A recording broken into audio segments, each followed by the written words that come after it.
Yo, what's going on, ladies and gentlemen? Expert Legion here, and we're going to talk about all monsters that you're going to encounter. I am not going to include the Urban Shade. I'm only going to include like all the monsters, I believe. I think Urban Shade is like the right side of the folder, and the left side is like, where you get the monsters. I'm going to talk about the left one only. The right one are just additional fun lore thing that really doesn't affect much the gameplay. Let's get straight into it. Okay. So, the most common ones that you're going to encounter, and I am going to put these folders on screen for you guys. We have Angler.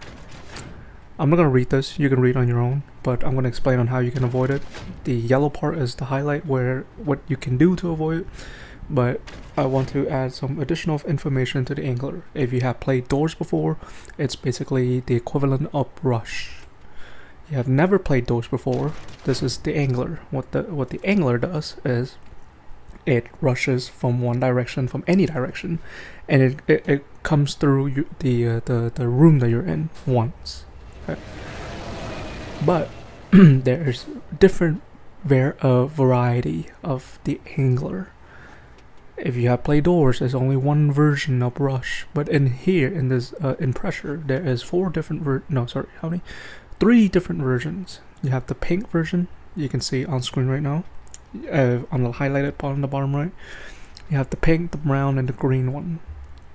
Now the pink one, from my encounter, the pink one does not alert you. So if you played Doors before, whenever Rush attacks you, it will flicker the light. Same thing here with the regular Angler. But when it comes to the pink one, it doesn't flicker the light at all. You have to listen for sound.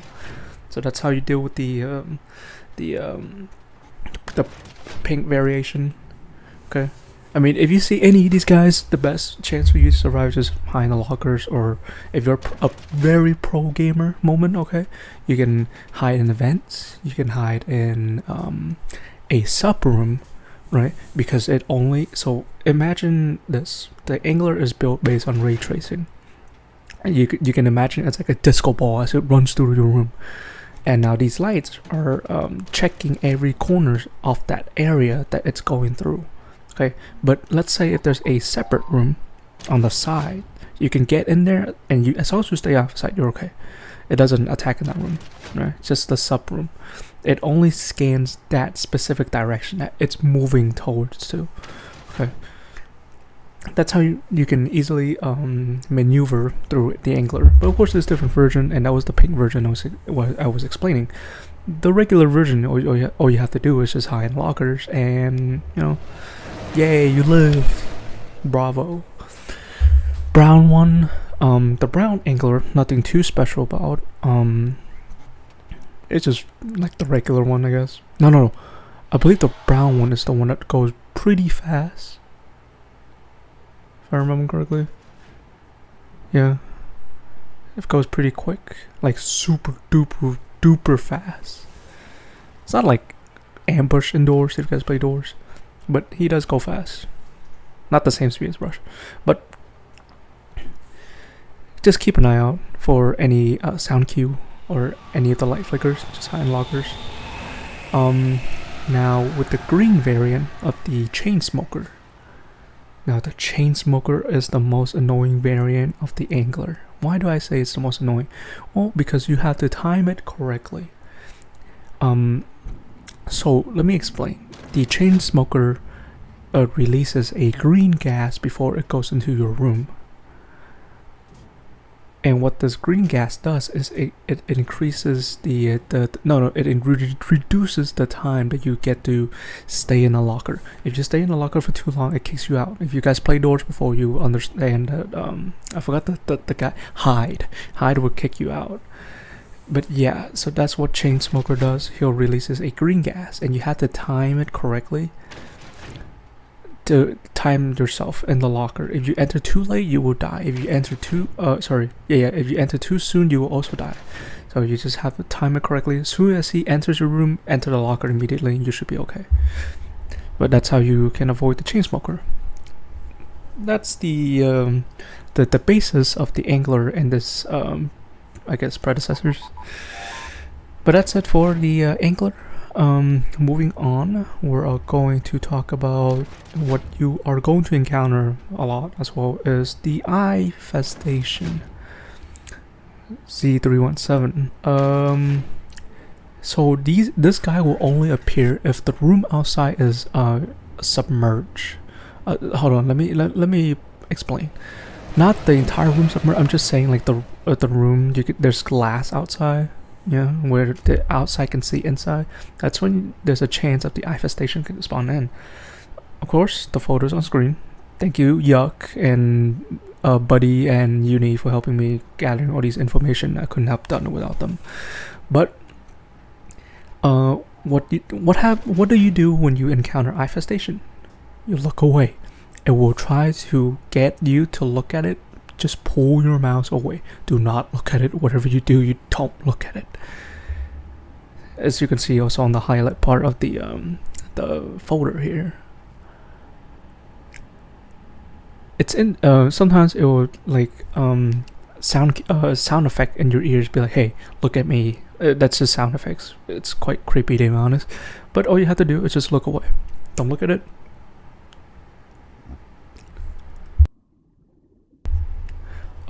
The best way to maneuver through is just don't look at it, and once you open the next door, it will go away.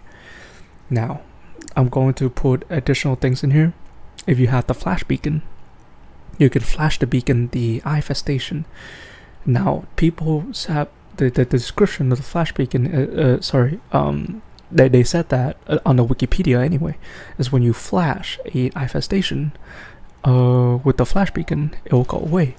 Incorrect. It does not go away. You actually anchor it. So not only you anchor it, right, but you also, it can attack you multiple times. So if it's in this green version that you're seeing on this folder right here, it will only attack you once. Once you open the door, it goes away until, like, you know, for a while, until the next encounter with it. The red one, even if you open the next door and the next door has window that can look from the outside, it will continue to attack you until it feels like going away. So do be careful if you're holding the flash beacon and to flash it. But yeah, if you encounter it, look away, go through a door. Yeah, very simple. You can hide lockers, but I don't understand why you want to do that. Just walk through the room, open the door, and you'll be good to go. That is it for Eyefestation. Now we're going to move on to good people. I know, right? Such irony. Good people? No, not really good people. Bad people. But let me explain. So what is good people, you may be asking? You're probably thinking of it literally. Good people. Yeah, good people. No.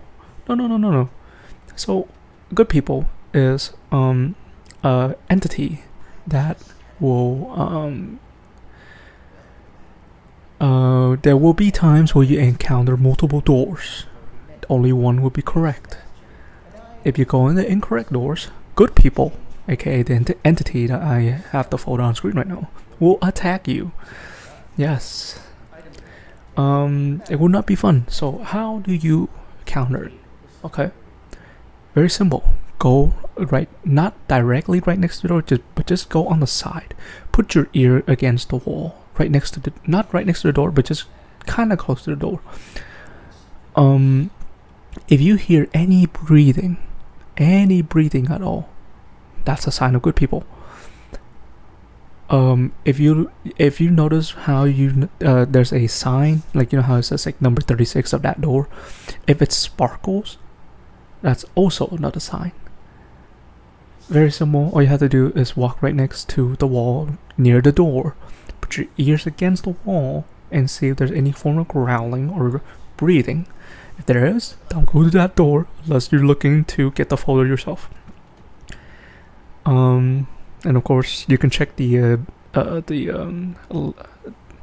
neon sign, whatever. If it sparkles, then that means it's the incorrect door, and that's how you counter the good people. I don't know why you want to counter good people literally, but yeah. Next up, we have the things that you will encounter again. Puddle Void mask, or aka the purple guy in the locker room. The locker, sorry, not locker room. The locker that you will encounter a lot of times. So there will be times where you encounter these monsters in the lockers, and if you enter it, you will die.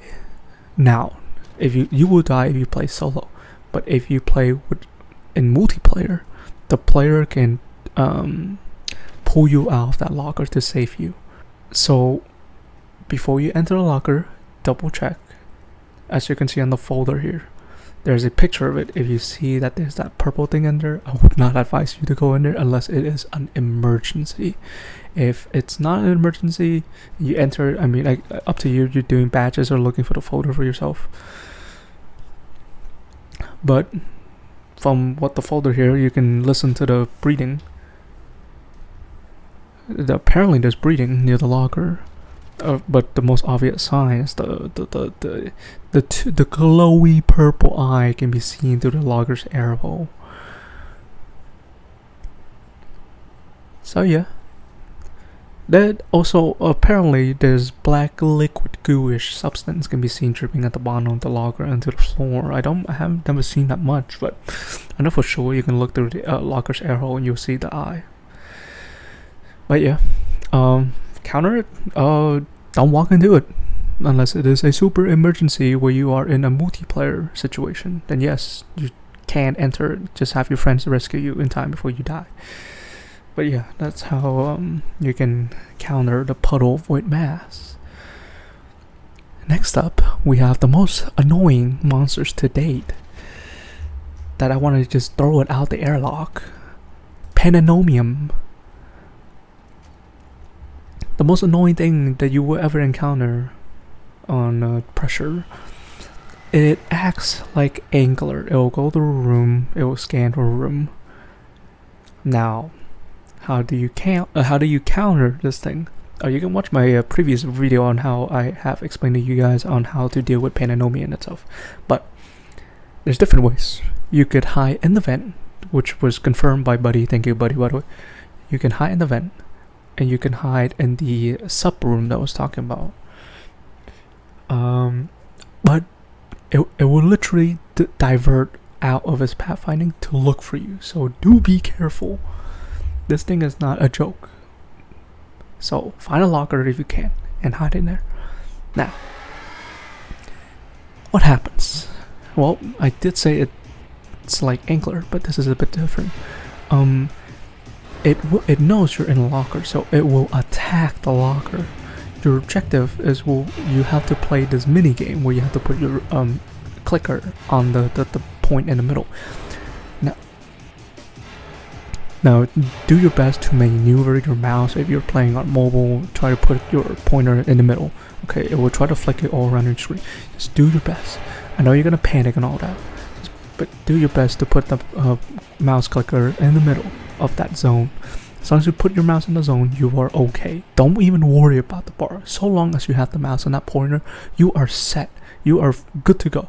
And you just keep doing that mini game. You keep staying in the zone, and eventually Pandemonium will escape. It just takes a long time. The music kind of rushes your blood a bit, but overall, you'll get the hang of it as you play, as you encounter it multiple times again and again. But it is annoying in my case. I absolutely despise it. But yeah, that will be all the regular monsters that you're going to encounter. Okay. Now, we could talk about the two boss fight that you're going to encounter. It's not exactly boss fight, but I guess I should explain it anyway. Searchlight, which is the name that it was given. So if you have ever gone far before, around to like door 50, around there I guess, like 50 to 70, I don't remember exactly, but I think it's like around 70, and encounter the ending of not exactly towards the end of pressure, you will encounter an entity called Searchlight. Now, how do you counter? Well, at its bottom there are 4 lights that is seeking out for food. Do not go into the spotlight, okay? This is not a stage or anything. I don't know, unless you're looking for the photo, then okay, I understand, but I wouldn't advise you to stand under its spotlight, because when you do, you get hooked up, you're gonna get eaten. I think you don't want that to happen to you, okay? So, best way is just get out of his way. Get out of his path, find a spot to hide, okay? Just find a spot to hide. You can hide under crates, you can hide inside of like whatever. Find a place out of sight. Don't let them see you. Okay? Just maneuver away from the light. But yeah, that should be easy with Searchlights. You have to do just stay out of its spotlight and you should be okay. Alright, we're gonna talk about the Wall Dweller. So Wall Dweller is these humanoid figures that is in the wall. You don't really see them until you get out of the room, is when they spawn. Now you don't know when they're gonna spawn, so you have to constantly check your back. Excuse me, I'm eating a grape right now. But when it attacks you, you'll know it, because there's 2 things you have to notice. This is how you counter it anyway. You need to look behind your back once in a while. When it spawns, there's like a squishy weird noise. If you'll know when you hear it multiple times, but there's a very squishy noise when it spawns. And there's this like tiny footsteps that it's slowly approaching you from behind. So just make sure to look behind you once in a while. Very scary, by the way.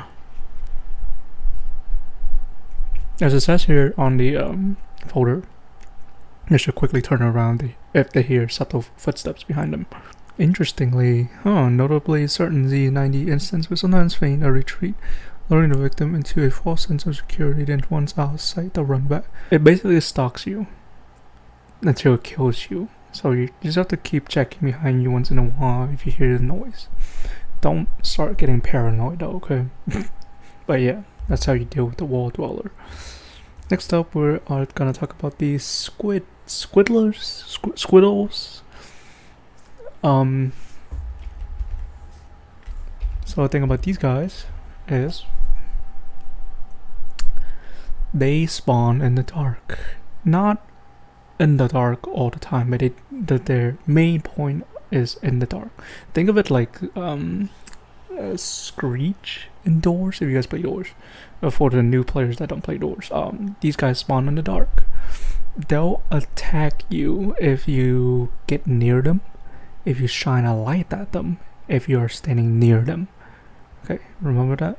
You shine a light at them, you get close to them. Yeah, actually that's just 2 things. I don't know what I said 3 things or, my apologies, but it's just 2 things.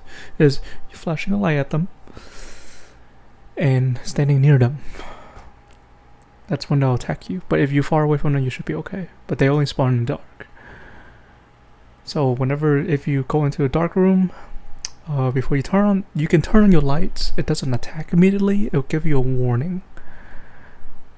But yeah, they only become aggressive, like I said, if anybody used any form of lights to shine at it, or if they stood near it for too long.